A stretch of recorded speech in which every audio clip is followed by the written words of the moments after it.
जय जय जय जय आदिशक्ती जय काली कपर्दिनी जय चंडमुंड विदारिणी चामुंड महिषमर्दिनी निशुंभ शुंभ छलिनी देवी मधुकैटवय मर्दिनी जय रक्तबीज भंडासुर बिड्डाल विहंडिणी थै थै थै थै दैत्य तुळविशी मणिभूषण जननी शिवराज शिव हुंकार करी देई विजय जननी देई विजय जननी।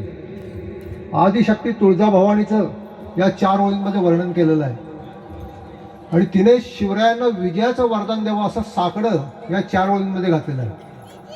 मुळात हा ब्रजभाषेतला छंद आहे जो कविराज भूषण आणि शिवराज भूषण या ग्रंथामध्ये लिहिला आहे आणि ब्रजभाषा आपल्याला समजत नाही त्यामुळे त्याचा मराठी अनुवाद मी आता तुमच्यापुढे सादर केला आहे।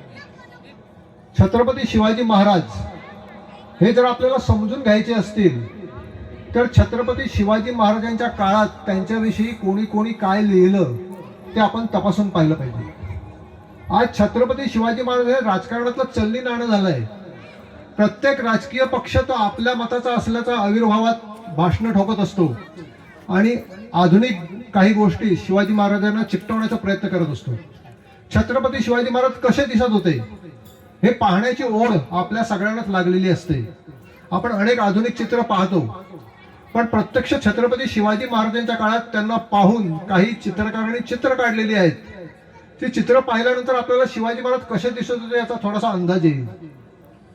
खुद्द छत्रपती शिवाजी महाराज सुरतेच्या स्वारीवर ज्यावेळी गेले होते त्यावेळी तिथल्या एका इंग्रज अधिकाऱ्याने त्यांना प्रत्यक्ष पाहिलं होतं आणि त्याचं वर्णन त्याने आपल्या ग्रंथात महाराजांचं केलेलं आहे। त्यामुळे महाराज कसे दिसत होते हे त्याचं वर्णन वाचल्यानंतर आपल्याला लक्षात येईल।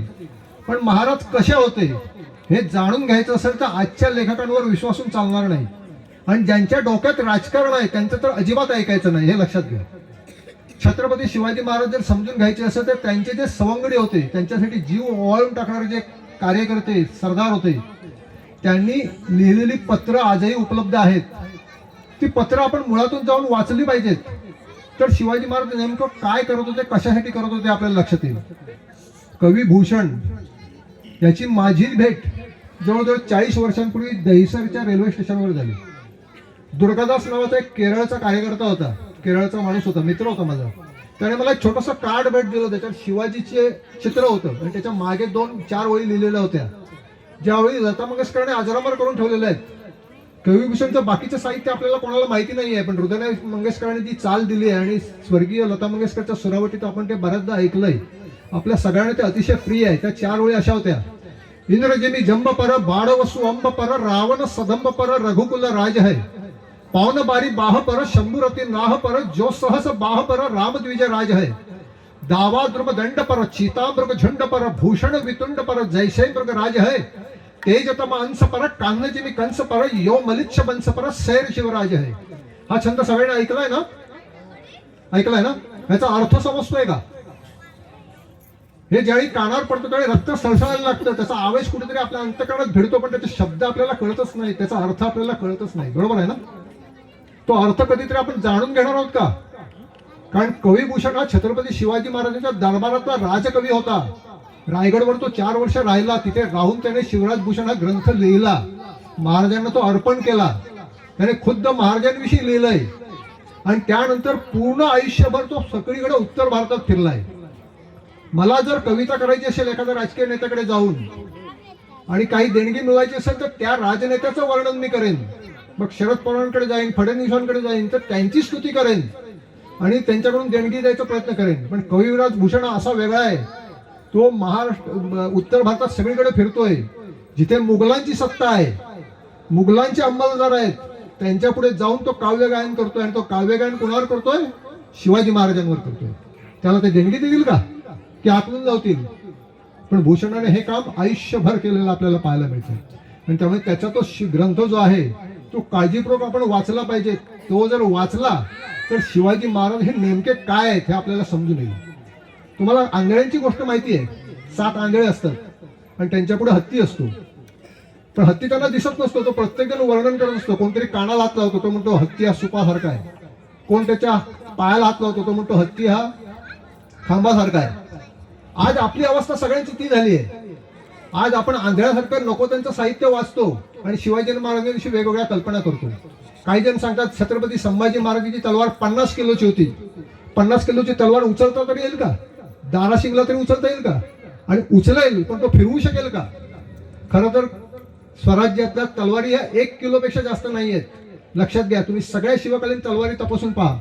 एक कमीत कमी वजनाचं पातं पाहिजे आणि जास्तीत जास्त लांब पाहिजे तर ती युद्धात फिरवता येते.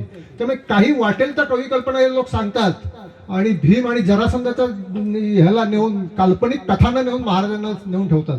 आणि असं अतिरंजित वर्णन जे महाराजांविषयी केलं जातं त्यामुळे भविष्यात शिवाजी महाराज हे काल्पनिक व्यक्ती आहे की काय असं आपल्याला वाटायला लागेल. त्यामुळे आपल्याला शिवाजी महाराज जर जाणून घ्यायचं असेल तर त्यांच्या काळातलं साहित्य आपण वाचलं पाहिजे. छत्रपती शिवाजी महाराजांनी लिहिलेली पत्र आहेत ती कधीतरी नजरे घालून घाला. छत्रपती शिवाजी महाराजांच्या शत्रूंनी शिवाजी महाराजांविषयी लिहिलंय. आदिलशाही दरबारची अखबार आहेत, मोगलांचे अखबार आहेत, ते वाचा. म्हणजे शिवाजी महाराज काय आहे ते समजून येईल.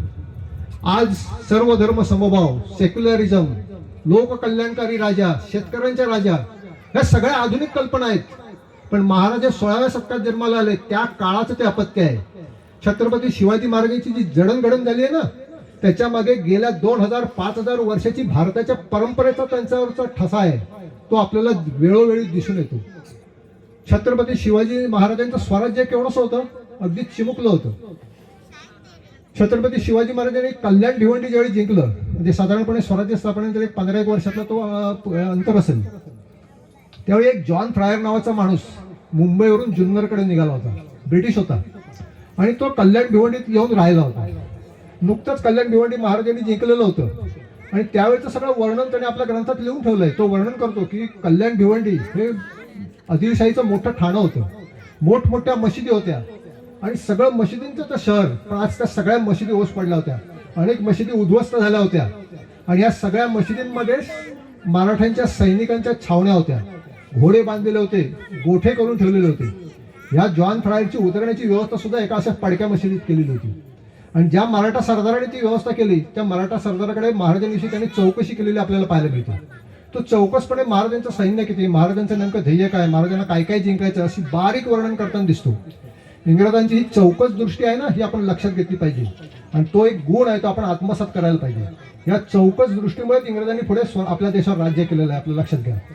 त्यावेळी त्या मराठा सरदाराने जे उत्तर दिलं ना त्या इंग्रज जॉन फ्रायरला ते फार महत्वाचं आहे.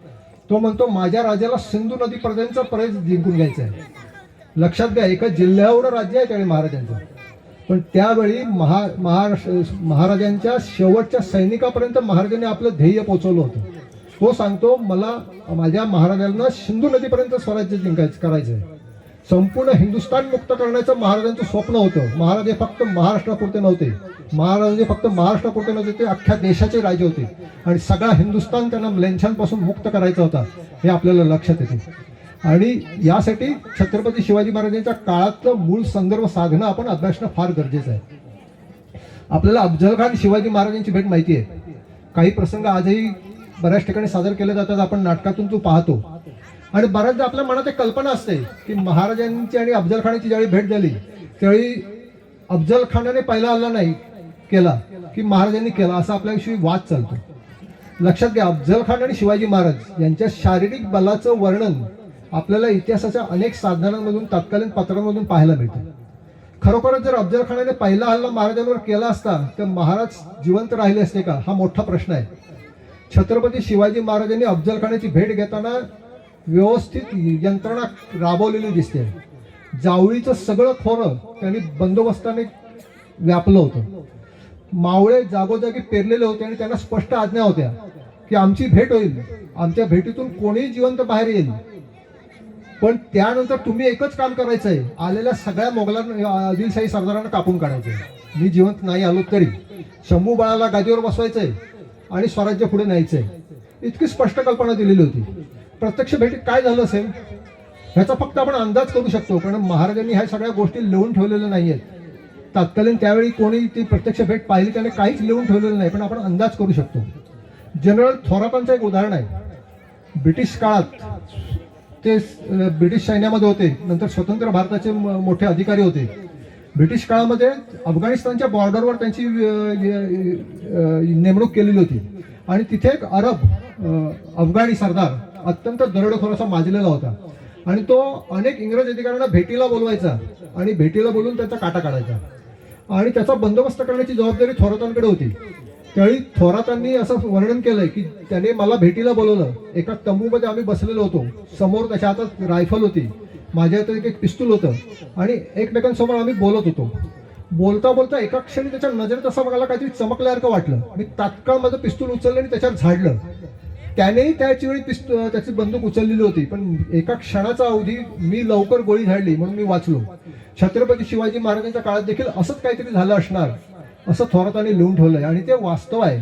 आज त्या घटनेचे कुठलेही संदर्भ आपल्याकडे नाहीत, पण छत्रपती शिवाजी महाराज आणि अफजल खान यांच्या शारीरिक बलाबलाचं वर्णन आपण जर ऐकलं, महाराजांनी केलेली योजना आपण सगळी जर पाहिली तर आपल्याला लक्षात येतं की अफजल खानाला पद्धतशीरपणे जावळीच्या खोऱ्यात बोलवून पद्धतशीरपणे महाराजांनी काटा काढलाय आणि पहिला ह्याला हा महाराजांनीच केलेला आहे, याची काही शंका नाही. नाहीतर महाराज वाचले नसते. महाराज हे एक अत्यंत वेगळं रसायन आहे. आज आपल्या गेल्या 5000 वर्षाचा इतिहास जर आपण अभ्यासला तर आपल्याला काय लक्षात येतं, महाभारत काळातले जे धर्मनियम आहेत, रथातल्या माणसाने रथावर हल्ला करायचा, पदातीवर हल्ला करायचा नाही, असे जे धर्मनियमांचे जे नियम आहेत युद्धाचे ते पाळणारे आपल्याकडे राजे होते. आणि त्या नियमांचं पालन छत्रपती शिवाजी महाराज जन्माला येईपर्यंत आपले राजपूत राजे, आपले अनेक क्षत्रिय राजे करत होते.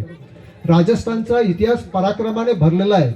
राजस्थान पराभूत का झाला, राजस्थान सातत्याने या इस्लामी आक्रमणाच्या भक्ष्य का पडला, तर त्याचं कारण हे आहे की त्या राजपूत राजांनी कधी अन्याय, अत्याचार आणि कपटाचा आश्रय केला नाही. त्यांनी कधी तोफा बंदुका वापरला नाही. बाबराने पहिली लढाई जी जिंकली ती बंदुका आणि तोफांच्या बळावर जिंकली. मोगलांनी तोफा आणि बंदुकांनी युद्ध करणं आणि दुसऱ्याला मारणं हे नामर्दपणाचं लक्षण ते समजत असत. आणि आपल्या देशामध्ये सगळीकडे हा असाच प्रकार आपल्याला झालेला पाहायला मिळतो. छत्रपती शिवाजी महाराज एक असा राजा, पहिला राजा आहे की ज्याने जशास तसं उत्तर मोगलांना दिलं. मला सांगा, आज अनेक स्वतःला हिंदुत्ववादी म्हणवतात, कोणी सेक्युलर म्हणवतं, कोणी कम्युनिस्ट म्हणवतं. ठीक आहे ना, आहेत हे सगळे. सर्वधर्म समभावी छत्रपती शिवाजी महाराज होते, हो आहेत ना. आम्ही सगळेच खरं म्हणजे सर्वधर्म समभावी आहेत, आम्हाला शिकवण्याची गरज नाही आहे. पण रमजानच्या काळात पाकिस्तानवर हल्ला करण्याचं धाडस कोण दाखवेल काय? आजचं हिंदुत्ववादी सरकार तरी दाखवेल काय? छत्रपती शिवाजी महाराजांनी रमजानचे रोजे सुरू असताना शाहिस्तेखानावर हल्ले केले, लक्षात घ्या. कारण त्यावेळी शत्रू अर्धमेला झालेला असतो, दिवसभर तो जागा असतो, पोट भरून घेत असतो, रात्री त्याला काय खायचं नसतं, अशा तऱ्हेचे त्यांचे उपास असतात आणि त्यामुळे रात्री तो हरमळलेला असतो. अशा वेळी महाराजांनी त्यांच्यावर हल्ला केलाय. रमजानचे रोजे सुरू असताना महाराजांनी हल्ला केलाय, लक्षात घ्या. महाराज हे अत्यंत कठोर होते.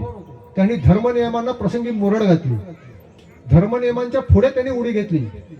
हा देश, ही संस्कृती, हा धर्म जर टिकवायचा असेल तर असं काम आपल्याला करावं लागेल जे भगवान कृष्णाने केलं, जे आर्य चाणक्याने केलं, त्यानंतर केवळ छत्रपती शिवाजी महाराजांनी केलं. आणि म्हणून हा देश वाचला. आज छत्रपती शिवाजी महाराजांचे गौरव गाणारे अनेक लेख आपण वाचतो, त्यांचे भाषणं ऐकतो.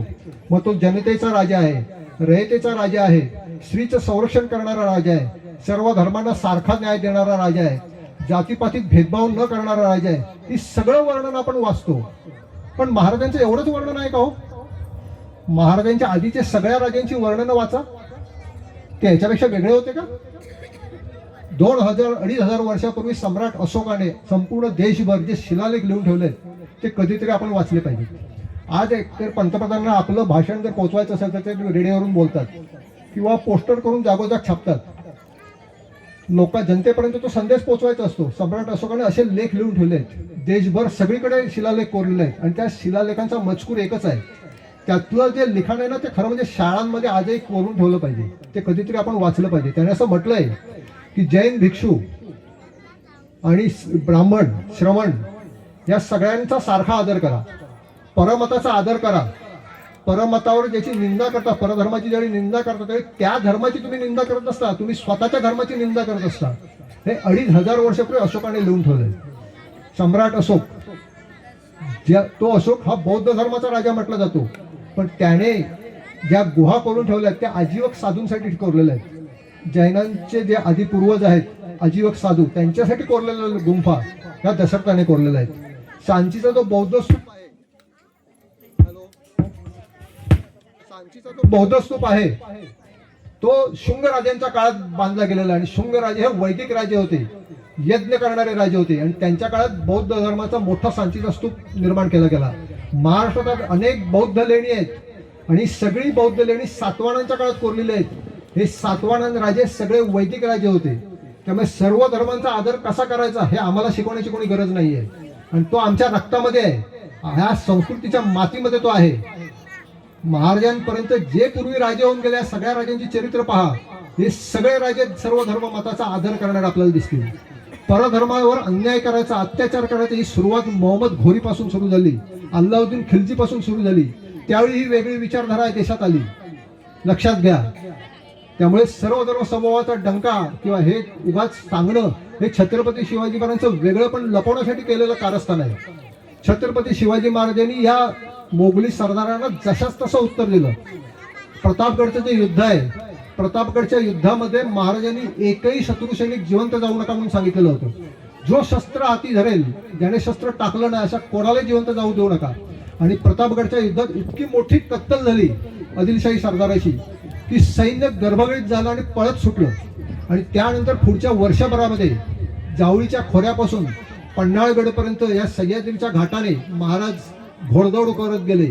एका वर्षामध्ये या संपूर्ण सह्याद्रीच्या पट्ट्यामध्ये महाराजांनी सगळे किल्ले धडाधड जिंकलेत. एखाद्या वनराजाने डरकाळी फोडावी आणि माकडं टपाटप गळून पडावेत तसे हे सगळे किल्ले महाराजांनी जिंकलेत.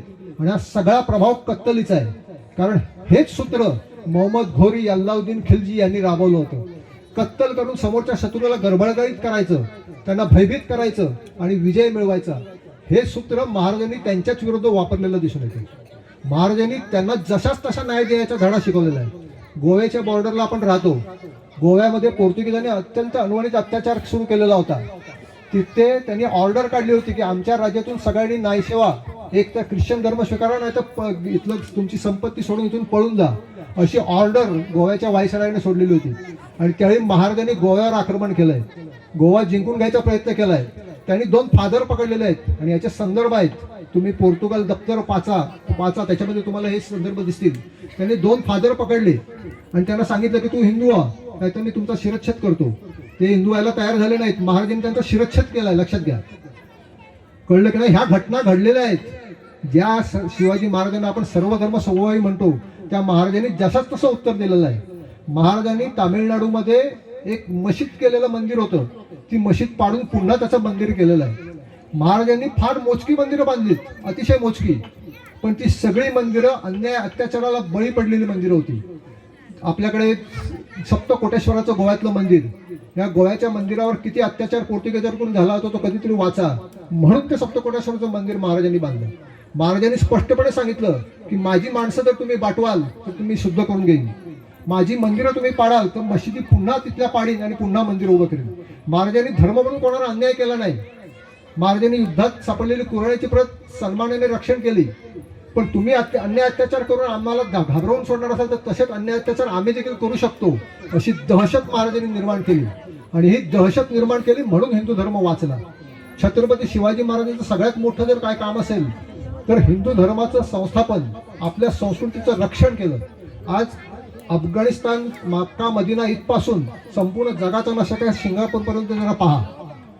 या सगळ्या एका रेषेमध्ये सगळी राष्ट्र मुस्लिम झाली आहेत. पाकिस्तान, बांगलादेश, पण फक्त मधला भारत असा आहे की जिथे जिथे मराठ्यांच्या टापा गेल्या, जिथे जिथे मराठ्यांचं सैन्य गेलं, तो सगळा प्रदेश आज भारत म्हणून स्वतंत्र आहे. हा सगळा प्रदेश सर्व धर्म समभावी आहे. बाकी ही सगळी मक्का मदिनेपासून इंडोनेशियापर्यंतची सगळी राष्ट्र ही कोरोनाच्या आदेशाप्रमाणे चालणारी आहेत. तिथे सर्व धर्म समभाव चालत नाही. तिथे अन्य धर्मियांना आश्रय नाही. तिथे अन्य धर्मियांना शिल्लक राहू दिलं जात नाही. या अन्यायाविरुद्ध महाराज उभे ठाकले होते आणि त्यांनी जशास तसं उत्तर दिलं म्हणून हिंदू धर्म वाचला. छत्रपती शिवाजी महाराज झाले नसते तर काय झालं असतं याचं उत्तर कविभूषणाने देऊन ठेवलेलं आहे. काशी हुई की कला गई, मथुरा मशीद हुई, अगर शिवराय न होते तर सुन्नत होती सबकी, असं खुद्द कविभूषणाने लिहून ठेवलंय. ह्या ज्या 2 ओळी आता मी म्हटल्या, या ओळी त्या मला मित्राने दिलेल्या चित्राच्या मागे लिहिलेल्या होत्या. मला त्यावेळी आश्चर्य वाटलं. काशी हुई की कला गई, मथुरा मशीद हुई, अगर शिवराय न होते तर सुन्नत होती कबकी. हे कोणीतरी आधुनिक कवीने लिहिलेलं असणार, कोणतरी हा हिंदुत्ववादी कवी असणार असा माझा त्यावेळी समज झाला. मला त्यावेळी कविभूषण माहिती नव्हता. पण नंतर बाबासाहेब पुरंदरेच्या व्याख्यानातून कळलं की कविभूषण हा खुद्द छत्रपती शिवाजी महाराजांच्या दरबारात होता, त्यांचा राजकवी होता. त्याने ग्रंथही लिहिलाय. त्यानंतर तो ग्रंथ मिळवण्याचा मी प्रयत्न केला. मुंबईतल्या बऱ्याच ग्रंथालयांना मी भेटी दिल्या, पण मला तो कुठेच ग्रंथ मिळाला नाही. पुढे आपल्या इथे गावात येऊन मी राहिलो आणि साधारणपणे एक 15-20 वर्षापूर्वी ज्यावेळी इंटरनेट सुरू झालं आणि त्यावेळी इंटरनेट वापरायला लागलो मी आणि फेसबुक चाळायला लागलो, त्यावेळी फेसबुकवर मला एक पेज मिळालं की त्याचं कविभूषण असं त्या पेजचं नाव होतं. आणि त्या पेजवर मला एक एक छंद मिळायला लागले कविभूषणाचे, त्याचा अर्थ मराठी गद्यामध्ये असा तो मिळायला लागला. आणि त्यावेळी माझ्या लक्षात आलं की निनाद बेडेकरांनी त्या कविभूषणाच्या सगळ्या काव्याचं पुनर्प्रकाशन केलंय, काही छंदांचा त्याच्यात अर्थही दिलेला आहे. आणि त्यावेळी मला तो ग्रंथ मिळाला, नाही तर तो ग्रंथ आजपर्यंत आपल्याकडे उपलब्धच नव्हता. छत्रपती शिवाजी महाराज आपल्याला समजून घ्यायचे असतील तर शिवाजी महाराजांच्या सहकार्यांनी जे ग्रंथ लिहिलेत ना ते आपण वाचले पाहिजेत. खुद्द छत्रपती संभाजी महाराज यांचं बुधभूषण नावाचा ग्रंथ आहे, तो राजनीतीशास्त्रावरचा ग्रंथ आहे. राजनीतीमधली योग्य सूत्र एकत्रित महाराजांनी केलेली आहेत. पण त्या ग्रंथाचा पहिला अध्याय जो आहे ना तो सगळं संस्कृत काव्य आणि ते छत्रपती संभाजी महाराजांनी लिहिलेलं आहे. ते कधीतरी आपण वाचायला पाहिजे. त्याच्यामध्ये तसं म्हणतात एका श्लोकामध्ये की माझे वडील छत्रपती शिवाजी महाराज हे जगदीश्वराचे अवतार आहेत. आज काही शहाणे सांगतात की छत्रपती शिवाजी महाराजांना देवघरात बसू नका, आणि हे सांगणाऱ्यांच्या देवघरामध्ये आधुनिक महापुरुष बसलेले असतात आणि ते आम्हाला शिकवतात की महाराजांना देवघरात बसू नका. खुद्द छत्रपती शिवाजी महाराजांनी त्यांच्या हयातीमध्ये जे लोकविलक्षण काम केलं त्यामुळे त्यांच्या काळातच लोक त्यांना परमेश्वर मानायला लागले होते. खुद्द संभाजी महाराज आपल्या ग्रंथात लिहितात की माझे वडील जगदीश्वराचे अवतार आहेत. कविभूषण म्हणतो छत्रपती शिवाजी महाराज हे कलंकीचे अवतार आहेत, विष्णूचे अवतार आहेत. परमानंदांनी संस्कृत अनुपुराण हे काव्य लिहिलंय, ते सांगतात की छत्रपती शिवाजी महाराज हे शंभू महादेवाचे अवतार आहेत. त्यांच्या काळातच लोकांची भावना निर्माण झाली होती की कविभूषण शिवाजी महाराज हे परमेश्वराचे अवतार आहेत. महाराजांचं लोकविलक्षण काम इतकं आहे की त्यामुळे त्यांना परमेश्वर मानणं प्राप्त होतं. त्यांना वाटलंच, नाहीतर हा समाज सगळा नाहीसा झाला असता. आज जो पाकिस्तानमध्ये आपण प्रदेश पाहतो, आज बांगलादेशात जे काही घडताना पाहतो तेच आज ह्या देशात घडलं असतं. या महाराष्ट्रामध्ये पहिला शिवाजी महाराजांचा पुतळा ज्यावेळी स्थापन झाला त्याचं उद्घाटन यशवंतराव चव्हाणांनी केलेलं आहे, महाराष्ट्राचे पहिले मुख्यमंत्री. त्यावेळी त्यांनी काढलेलं एक वाक्य मला आजही आठवतं. ते म्हणाले होते, जर छत्रपती शिवाजी महाराज झाले नसते तर पाकिस्तानची सीमा ही अशी माझ्या समोरून गावातनं गेली असती. हे शिवाजी महाराजांचं कर्तृत्व आहे. शिवाजी महाराज झाले नसते तर आज सेक्युलरिझम, सर्वधर्म समभाव, जे धर्मनिरपेक्ष न्यायाची आपण अपेक्षा करतो ना, जी संसद आपण आज अपेक्षा करतो, जी घटनेचं आपण पालन करतो, ज्या घटनेनुसार आपण चालतो, ही घटनाच अस्तित्वात आली नसती. लक्षात घ्या, पाकिस्तानने सुद्धा घटना केलेली आहे. मोहम्मद अली जिल्हा हे धर्मांध नव्हते, ते धर्मनिरपेक्षच होते. त्यांना राजकारणामध्ये जायचं होतं म्हणून त्यांनी धर्मांधतेने आश्रय घेऊन पाकिस्तानची निर्मिती केली. त्यांनी सुद्धा घटना पाकिस्तानची लिहिली आहे आणि ती धर्मनिरपेक्ष आहे. ती घटना तेव्हाच केराच्या टोपलीत पडली आणि कोरडानुसार पाकिस्तानचं काम सुरू आहे. त्यामुळे आज ह्या देशातला जो धर्मनिरपेक्ष स्वभाव जो जिवंत शिल्लक आहे तो तुमच्या आमच्यामुळे आहे. आणि आमची जर लोकसंख्या देशातून कमी झाली तर ह्या अखंड हिंदुस्थान तो पुन्हा पाकिस्तान झाल्याशिवाय राहणार नाही. छत्रपती शिवाजी महाराजांचं वर्णन करणारे कविराज भूषणाने असंख्य छंद लिहिलेले आहेत. त्याचा एक शेवटचा एक छंद मी तुमच्याकडे सादर करतो आणि माझं भाषण संपवतो.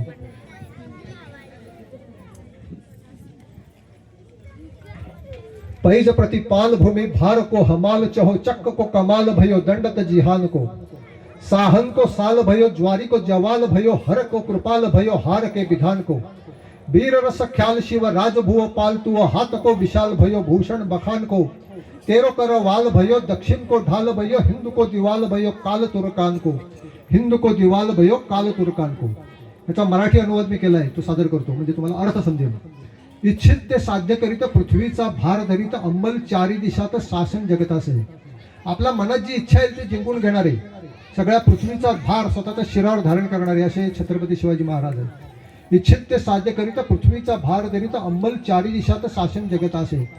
औरंग हृदयात शल्य जावळी जव्हार भिल्ल, कंठी नरमुंड माल्य शंभूला प्रिय आहे. शिवाजी महाराज कसे आहेत तर औरंगजेबाच्या मनात त्याच्या हृदयात ठुसठुसणारा शल्य म्हणून छत्रपती शिवाजी महाराज आहेत. स्वराज्याच्या स्थापनेसाठी जे हिंदू राजे त्यांना आडवे गेले त्यांच्या नरमुंड माळांनी महादेवाचा अभिषेक करणारे छत्रपती शिवाजी महाराज आहेत. जावळी जव्हार बिल्ल कंठी नरमुंड माल्य शंभूला प्रिय है. संगीत रस राज तुम्ही, राजे वनराज तुम्ही, भुजा सामर्थ्य तुम्ही, वर्णिले कोण आहे. तुम्ही साक्षात रसराज आहात, वीर रसाचे तुम्ही पाईक आहात. तुमच्या भुजांच्या सामर्थ्याचं वर्णन कोण बरे करू शकेल. संगीत रस राज तुम्ही, राजे वनराज तुम्ही, भुजा सामर्थ तुम्ही, वर्णिले कोण हे? तुमची तलवार हीच, दक्षिणेस ढाल हीच, हिंदू संरक्षणार्थ तुर्कांना काय? छत्रपती शिवाजी महाराजांची तलवार ही हिंदूंच्या संरक्षणाची ढाल झाली आहे आणि ही दक्षिणेच्या संरक्षणाची ढाल आहे आणि ही तलवार हिंदूंच्या संरक्षणार्थ उसळतं असं भूषण ठाई ठाई सांगतो. आज कधीतरी तुम्ही संपूर्ण देशभर फिरायला जाल तरी कधीतरी उत्तर भारतातील आणि दक्षिण भारतातील मंदिरं पाहून या.